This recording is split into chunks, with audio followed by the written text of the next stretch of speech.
The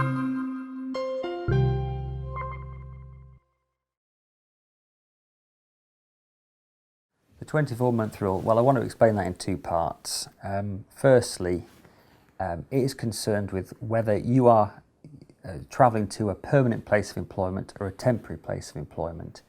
If you're travelling to what HMRC rules say is a permanent place of employment, you cannot get tax relief on travelling there, just as the average employee can't get tax relief on travelling to work in the morning.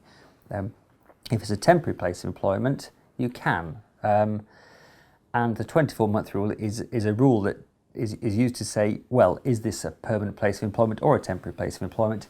If you are going to go somewhere for less than 24 months and then maybe work somewhere else, then you can get tax relief on those travel and subsistence and accommodation costs. So it's particularly relevant to freelancers with contracts, away from their home. The 24-month rule itself is slightly complicated in that two things. One, it says it's not just enough to say, have I gone over 24 months yet since I started there? You have to say, do I expect to? Now, if you've signed a contract that's going to take you beyond it, at the point you've signed the contract, you expect to. So at that point, you've signed the contract, you should stop claiming travel and subsistence costs. So an accountant might say, don't sign the contract till you have to, and maybe have a contract that ends just before 24 months, so that it's the next one when you sign that you start losing the relief. The other thing is, part of the 24-month rule says it looks at,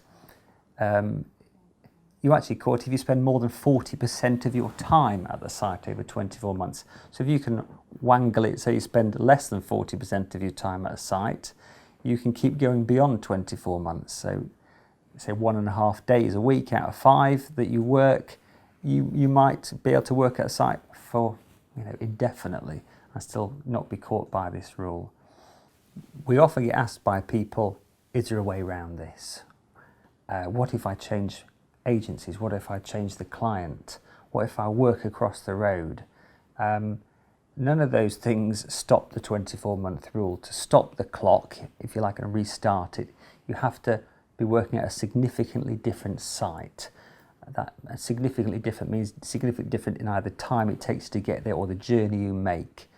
So there is an HMRC website example where there's a person working in the City of London, work at one bank in the square mile, get a contract at the other. That's decided it's not significantly different.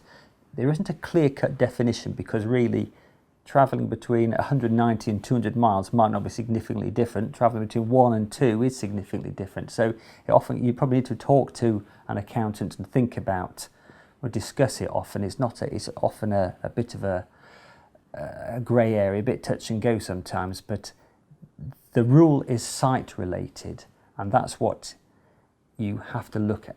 To stop the rule, reset the clock, you have to change sites. Nothing else is going to do it for you.